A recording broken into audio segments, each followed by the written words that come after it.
মানুষ ভালো থাকার জন্য তার মেন্টালিটিটা সবচেয়ে গুরুত্বপূর্ণ। আর এই কথাটাই নবী সাল্লাল্লাহু আলাইহি সাল্লাম মাত্র 3 শব্দে বলেছেন, আল গিনা গিনান নাফস। মানুষের মনের সচ্ছলতা, মনে থেকে যদি কেউ ধনী হয় সে হলো আসল ধনী, সে হলো আসল সচ্ছল। কেউ যদি নিজেকে অভাবী মনে না করে, আর যদি অভাবী মনে করে তাহলে কোটিপতি হওয়ার পরও সে ফকির।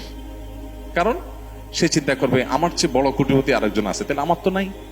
আমি সবসময় চিন্তা করবো আমার চাইতে খারাপ কত মানুষ আছে, আলহামদুলিল্লাহ অনেক ভালো আছে, আমার ভিতরে কোনো দুঃখ নেই। সেই মানুষ প্রকৃত অর্থে সুখী মানুষ, ধনী মানুষ, একই সাথে আল্লাহর প্রিয় মানুষ, ভালো মুসলমান, যে প্রত্যেকটা অবস্থাকে সে ওয়েলকাম করে, আলহামদুলিল্লাহ বলে।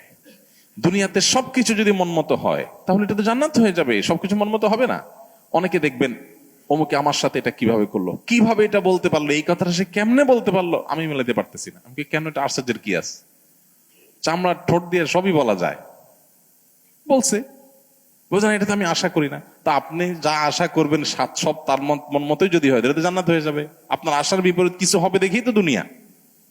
না না, সে কিভাবে এটা আমারে বলতে পারলো, আমার মাথায় ধরতেছে না, কেমনে এটা বলতে পারলো। আরে কেমনে বলতে পারলো, আমি তো বলতে পারবো আপনাকে, কোনো ব্যাপার না তো। সবকিছুকে ইজিলি নেওয়া, এটা হলো মানুষের দুঃখ দুর্দশা দূরের প্রধান মাধ্যম, প্রধান উপায়। আল্লাহ তাআলা আমাদেরকে সেই তৌফিক দান করুন।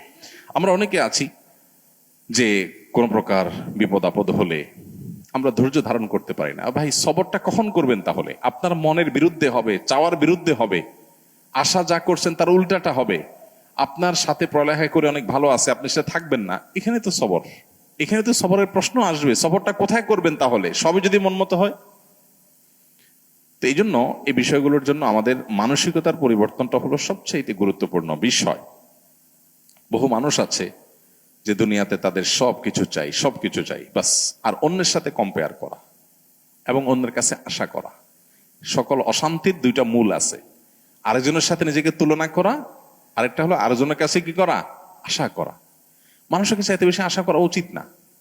স্বামী হোক, স্ত্রী হোক, ননদ হোক, দেবর হোক, শ্বশুর হোক, শ্বশুর বাড়ি হোক, এমনকি বন্ধু বান্ধব হোক, আপনার কোনো বন্ধু বান্ধব যদি আপনার সাথে বেঈমানি করে, আপনার খুশি হওয়া উচিত, খুশি হওয়া উচিত। কেন খুশি হবেন? বেঈমানি করলে আবার খুশি হবেন কেন? খুশি হবেন এই জন্য যে আলহামদুলিল্লাহ একটা জায়গায় ছিলাম এতদিন, আল্লাহ আমাকে জায়গাটা চিনিয়ে দিস। ও যদি বেঈমানিটা এখন না করতো, আমারে আরো কিছুদিন ভাড়ায়া তারপরে করতো, আমি আরো বেশি ক্ষতিগ্রস্ত হইতাম। আল্লাহর শুকর, আলহামদুলিল্লাহ আমি যে জায়গায় সময় ব্যয় করছি, এরকম জিগরি দোস্ত বানায় রাখছি, ও আসলে কালসাপ, এটা আল্লাহ তাআলা আমার জানাই দিচ্ছে।